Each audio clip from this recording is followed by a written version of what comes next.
Hands of Gigi waiting for some help.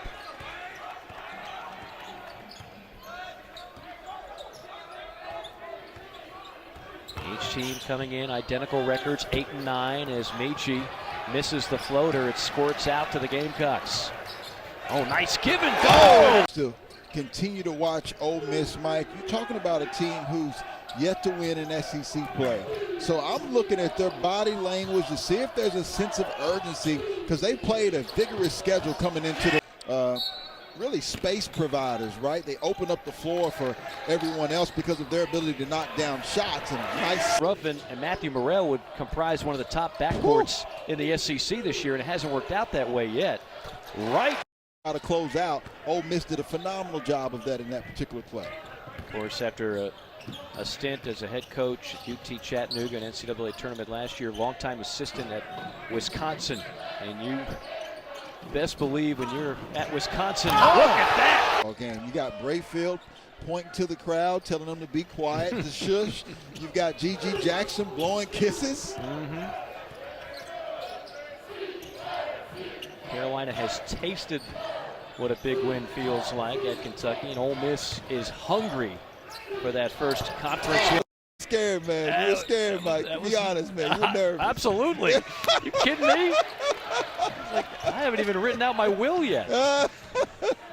Air travel's been very interesting here in 2023. Inside and a day sent on the year. One thing Coach Paris told us earlier in the year, when he got the job, they didn't hit the portal like some of the other first-year coaches did. Not Texas, and that's the largest lead for Ole Miss.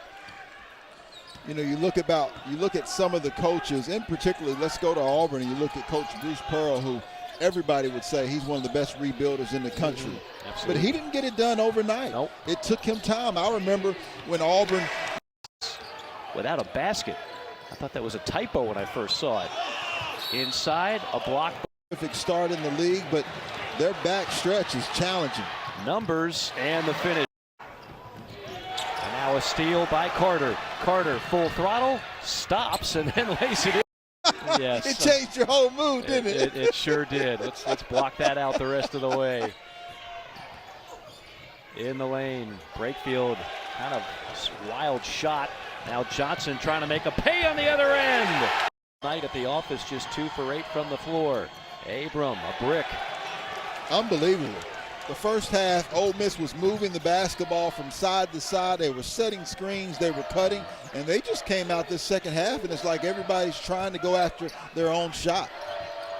Brown goes to work, carves out space, and there. Threes are taken but not made, and there's a matter of who's going to get those long rebounds. That's right. And now Kermit goes to his 1-3-1. And it looks like they convert the 1-3-1. Now they're back into a 2-3.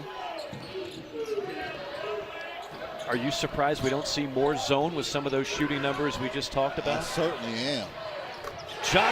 Well, if you're Coach Kermit Davis, you love that decision by Miles Burns. A lot of times, Ole Miss, when they're in transition, they have careless turnovers because they try to.